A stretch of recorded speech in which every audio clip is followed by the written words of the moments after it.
கோவை தெற்கு சட்டமன்ற தொகுதியிலே ராம்நகர் பகுதியில் இன்று இந்த பகுதியில் இருக்கக்கூடிய பூங்காவிற்குள் உடற்பயிற்சி கூடம் ஒன்றை 14 லட்சம் ரூபாய் மதிப்பீட்டில் கொடுத்து இன்று அது திறந்து வைக்கப்பட்டிருக்கிறது. நகர்ப்புற பகுதிகள் இன்று சிறிது சிறிதாக பூங்காக்களை இழந்து கொண்டு வருகிறது. பூங்காக்கள் இருக்கிற இடத்துல இன்று உடற்பயிற்சி கூடம் என்பது அவசிய தேவையாக இருப்பதால் இந்த இடத்துல ஒரு கான்கிரீட் பில்டிங் நாங்கள் எழுப்ப வேண்டியதாக இருக்குது. பூங்காக்கள் சரியாக பராமரிக்கப்பட வேண்டும். இன்று மக்களுடைய ஆரோக்கியத்திற்காக அதில் நகர்ப்புற பகுதிகளில் வீடுகள் எல்லாம் ரொம்ப சிறிதாக இருக்கிறது. அந்த குடியிருப்பு பகுதிக்குள்ளே கூட நல்லபடியாக ஒரு வாக்கிங் போகிறதுக்கு அப்படிங்கிற இடமெல்லாம் இல்லாதால் குறிப்பாக ஏழை எளிய மக்கள் அதிகமாக இன்று பூங்காக்களை பயன்படுத்துகிறார்கள். கோவை மாநகராட்சி பகுதிக்கு உட்பட்ட பூங்காக்களுடைய பராமரிப்பு என்பது மிக மிக மோசமாக இருக்கிறது. அதிலும் என்னுடைய தொகுதியில் நகர்ப்புற பகுதி கிட்டத்தட்ட இந்த உள்ளே இருக்கக்கூடிய ஒவ்வொரு பூங்காவுமே முக்கியத்துவம் வாய்ந்த ஒரு இடம். ஏனென்றால் நான் முன்னாடி சொன்ன மாதிரி உடல் ஆரோக்கியம் மட்டும் இல்லை, நீங்கள் ஒரு மனிதன் சராசரியாக 1 கிலோமீட்டர் 1.5 கிலோமீட்டர் அப்படிங்கிறத நல்ல ஆக்சிஜன் சுத்தமான ஆக்சிஜனை சுவாசிச்சுட்டு நடந்தாங்கன்னா அவங்களுடைய மன ஆரோக்கியம் கூட மேம்படும். ஆக உடலுக்கும் மனதுக்கும் சேர்ந்து பூங்காக்கள் இன்று மிகப்பெரிய ஒரு பங்கை வகித்து கொண்டிருக்கக்கூடிய இந்த சூழலில் பூங்காக்களுடைய பராமரிப்பு மாநகராட்சி நிர்வாகத்தால் அலட்சியப்படுத்தப்படுகிறது. ஒரு சில இடங்களில் எம்எல்ஏவினுடைய மேம்பாட்டு நிதியில் கட்டடங்கள் கட்டி இல்லது இந்த மாதிரி விளையாட்டு மைதானங்கள் அமைத்து கொடுத்தாலும் கூட அதை பராமரிக்க கூட முடியாத அளவிற்குத்தான் இன்று மாநகராட்சி இருந்துகிட்ருக்காங்க. இது தொடர்பாக ஆணையாளரிடம் நேரில் சந்தித்து இதையெல்லாம் சொல்லி இருக்கிறேன். கிட்டத்தட்ட இந்த ராம்நகர் பூங்கா என்பது 3 மாத காலம். ஏன்னா அந்த கான்ட்ராக்ட் எடுத்தவர் அவரே வேலை ஒழுங்காக பண்ணல. இப்போ கேட்டால் கான்ட்ராக்ட் முடிஞ்சு போச்சுக்கிறாங்க. ஆனால் 3 மாத காலம் பராமரிப்பே இல்லாமல் படுமோசமாக இருக்குது. இதே தான் எல்லா பூங்காக்களுடைய நிலைமை. ஸோ நேரிலும் நான் சந்தித்து முறையிட்டாயிற்று. இது தொடர்பாக அமைச்சரையும் நேரில் சந்திக்கதாக இருக்குது. அதாவது ஒரு பூங்கா விஷயத்துக்கெல்லாம் ஒரு அமைச்சரை பார்க்க வேண்டி இருக்குன்னா வேதனையாக இருக்குது. ஆனால் அதே சமயம் இந்த மாதிரியான பொது இடங்கள் மிக மோசமாக பராமரிக்கப்பட்டால் அது மக்களுக்கு ஒரு மிகப்பெரிய இடர் கொடுத்துட்ருக்கு. ஒரு சில இடங்களில் அங்கே இருக்கக்கூடிய வாக்கர்ஸ் அசோசியேஷன், அங்கே இருக்கக்கூடிய பக்கத்தில் இருக்கிற குடியிருப்பு வாசிகளை எல்லாம் என்கரேஜ் பண்ணிகிட்டே இருக்கேன். நீங்கள் உங்கள் அசோசியேஷனாக சேர்ந்து இதை பராமரிப்பு பண்ணுங்கள், உங்களுக்கே இதை அனுமதி கொடுக்க சொல்கிறோம் அப்படின்னு உள்ளூர் மக்களுடைய பங்களிப்புக்காக நான் முயற்சி நிறைய எடுத்துகிட்ருக்கேன். இவை இல்லாமல் குப்பை அப்படிங்கிறதும் இன்று ஆட்கள் பற்றாக்குறை இருக்கிறதால 4 நாளைக்கு ஒரு தடவை 5 நாளைக்கு ஒரு தடவை எடுத்துகிட்ருக்காங்க. இங்கு சென்றாலுமே மக்கள் இந்த பிரச்சனையை சொல்லிகிட்டு இருக்காங்க. இதை தொடர்ச்சியாகவும் மாநகராட்சியினுடைய கவனத்திற்கு நான் எடுத்து சென்று கொண்டிருக்கிறேன். இது இல்லாமல் இன்று உக்கடம் பகுதியிலே இதே மாதிரி ஒரு உடற்பயிற்சி கூடத்திற்கு அதற்கு தேவையான அங்கே ஏற்கனவே உடற்பயிற்சி கூடம் இருக்குது, தேவையான கருவிகளை வழங்குகிறேன். மாநகராட்சி நிர்வாகத்தில் இருக்கக்கூடிய பல்வேறு இந்த மாதிரி உடற்பயிற்சி கூடங்கள் பழுதடைந்திருக்கக்கூடிய சூழலில் ஒரு சிலதை எடுத்து நாங்களே அதுக்குள்ளே ஜிம்முக்கான எக்யூப்மெண்ட்ஸ் எல்லாம் போட்டு அங்கே இருக்கக்கூடிய இளைஞர்களுக்கு அந்த உதவியை செய்யணும் அப்படின்னு செஞ்சிட்ருக்குறோம்.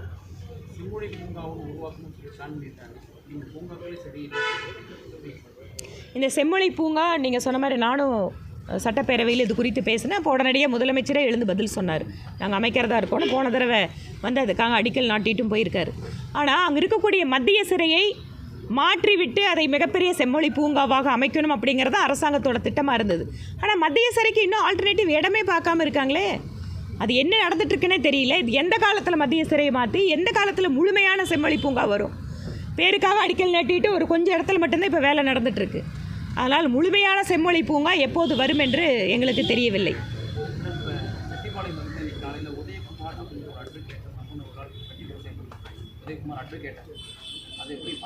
அதான் இப்போ அட்வொகேட்டு, அரசியல் கட்சி தலைவர்கள், நிர்வாகிகள் ஏற்கனவே பெண்கள் மீதான தாக்குதல், பட்டியலினத்தைச் சேர்ந்தவர்கள் மீதான தாக்குதல். திராவிட முன்னேற்றக் கழகத்தினுடைய ஆட்சி என்பது எப்போதுமே ரவுடிகளுடைய ஆட்சி தான். இப்போது கூலிக்கு கொலை செய்யக்கூடிய கும்பல்கள் தமிழகத்தில் பெருகி கொண்டிருக்கிறார்கள். கட்டுப்படுத்துவதற்கு எந்த நடவடிக்கையும் கிடையாது. இதை பற்றி கேட்டால் அமைச்சர்கள் அலட்சியமாக பதில் சொல்கிறார்கள். கூட்டத்தை நடக்கிறத தடுக்க முடியுமா? இல்லை மக்கள் தொகை பெருகிடுச்சு, டெக்னாலஜி புதுசாக வந்துடுச்சுன்னு பதில் சொல்லிகிட்டு இருக்காங்க. இதுதான் இவங்களோட பொறுப்பாக இருக்குது. வயநாட்டில் நடந்த சம்பவத்தை அடுத்து பசுமை தீர்ப்பாயம் தமிழக அரசு சில அறிவுரைகள்லாம் கொடுத்துருக்காங்க. தமிழக அரசோட மலையோட பாதுகாப்பு அதை எப்படி நீங்கள் பார்க்குறீங்க? கொடைக்கானல், ஏற்காடு இந்த மாதிரி மலைகள்லாம் நிறைய இடங்களில் இன்றைக்கு டூரிசம் அப்படிங்கிறது ஒரு பக்கம் பெருகணும் அப்படின்னு முயற்சி எடுக்கிறோம். டூரிசம் பெருகினா உள்ளூர் மக்களுக்கு பொருளாதார வளர்ச்சி வரும், இதன் வாயிலாக புதிய வேலைவாய்ப்பு வரும் அப்படின்னு டூரிஸ்ட்டை இம்ப்ரூவ் பண்ணும்போது இந்த மாதிரி குறிப்பாக மலைத்தொடர்கள், மலை சார்ந்த காடுகள் சார்ந்த பகுதிகளில் தான் இன்றைக்கி டூரிஸ்ட்டுக்கு வந்து போகக்கூடிய நபர்கள் அங்கே தான் விரும்புகிறாங்க. ஏன்னா நகர்ப்புற நெருக்கத்திலிருந்து நல்லபடியாக வெளியில் போயிட்டு வரணுன்னா இந்த மாதிரி இடத்துக்கு ஒரு டிமாண்ட் வருது. அதை பயன்படுத்தி கொண்டு எந்தவித ஒரு முறையான அனுமதி பெறாமல் அதிகாரிகளை கைக்குள் வைத்துக்கொண்டு அல்லது அரசியல் தலைவர்களை எல்லாம் கையில் வச்சுட்டு ரெசார்ட்டு கட்டக்கூடியது, அதன் வாயிலாக முழுவதுமாக இயற்கையினுடைய நலனை புறக்கணிக்கின்ற போக்கு இப்போது தமிழகத்தில் அதிகரித்து வருகிறது. ஊட்டியில் பார்த்திங்கன்னா இந்த தடவை நாங்கள் டோக்கன் கொடுத்ததுக்கப்புறம், அதாவது பர்மிட் கொடுத்ததுக்கப்புறம் வாங்கன்னு சொல்கிற அளவுக்கு தான் நிலைமை இருந்தது. அது மட்டும் இல்லாமல் ஒவ்வொரு முறையுமே பசுமை தீர்மானம் மாதிரி உயர்நீதிமன்றம் மாதிரி ஒரு சில தீர்ப்புகள் வாயிலாகத்தான் இன்று காடுகளும் மலைகளும் காப்பாற்றப்பட்டு கொண்டிருக்கிறது. அரசுக்கோ அதில் இருக்கக்கூடிய நிர்வாகிகளுக்கோ ஒரு தொலைநோக்கு பார்வையோட திட்டங்கள் இல்லாது மிகப்பெரிய வருத்தம். வயநாடு மாதிரி மேற்கு தொடர்ச்சி மலைத்தொடர் என்பது ஒரு ரொம்ப பழமையான மலைத்தொடர். அங்கேயே இந்த மாதிரி சரிவுகள் வருதுன்னு சொன்னால் மிக மிக ஆபத்தானது. இது அரசு ஏற்கனவே இருக்கக்கூடிய விதிமுறைகளை சரியாக பின்பற்றுகிறார்களா அப்படின்னு பார்த்தாலே பாதி பிரச்சனை குறையும். கடந்த மாதம் தொண்டாமுத்தூர் 2 நாளைக்கு முன்னாடி கோயம்புத்தூர் ஸ்டூடெண்ட்ஸ் மத்தியில் கஞ்சா போதை வகுப்பு அறையிலே வச்சு சாப்பிட்டுக்கிறாங்க. நானும் அந்த மீடியாவில் பார்த்தேன். மீடியாவில் குழந்தைங்க ஸ்கூலுக்குள்ளேயே இந்த மாதிரி இருக்கிறது அப்படிங்கிறது, தமிழகம் எங்கே சென்று கொண்டு இருக்கிறது அப்படிங்கிறதுக்கு இதெல்லாம் உதாரணமாக இருக்கிறது. போதைப் பொருளை தடுப்பதற்கு வெறும் உறுதிமொழி எடுத்தால் போதாது.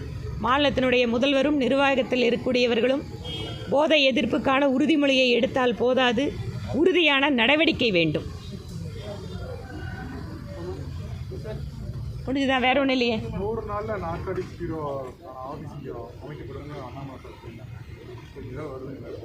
முயற்சி எடுப்போங்க நிச்சயமாக. ஏனென்றால் எங்களை பொறுத்தவரை, பாரதிய ஜனதா கட்சியை பொறுத்தவரை, அது கவுன்சிலர் தேர்தலாக இருந்தாலும், எம்எல்ஏ தேர்தலாக இருந்தாலும், எம்பி தேர்தலாக இருந்தாலும், தேர்தலில் நின்றுவிட்டு வெற்றி பெற்றால் பணி செய்வதும் வெற்றி பெறாவிட்டால் ஓடிச் செல்வதும் எங்களுடைய பழக்கம் அல்ல. நாங்கள் எப்போதும் அப்படி வளர்க்கப்பட்டவர்களும் கிடையாது. அதனால் என்ன வாக்குறுதி மக்களுக்கு கொடுத்துருக்கிறோமோ, மத்திய அரசாங்கம் எங்களிடம் இருக்கிறது. மத்திய அரசாங்கத்திலிருந்து என்னவெல்லாம் வாக்குறுதி கொடுத்துருக்கிறோமோ, எங்கள் சகோதரர் மாநில தலைவர் அண்ணாமலை அவர்கள் கொடுத்த வாக்குறுதியை ஒவ்வொன்றாக நாங்கள் நிறைவேற்றுவோம்.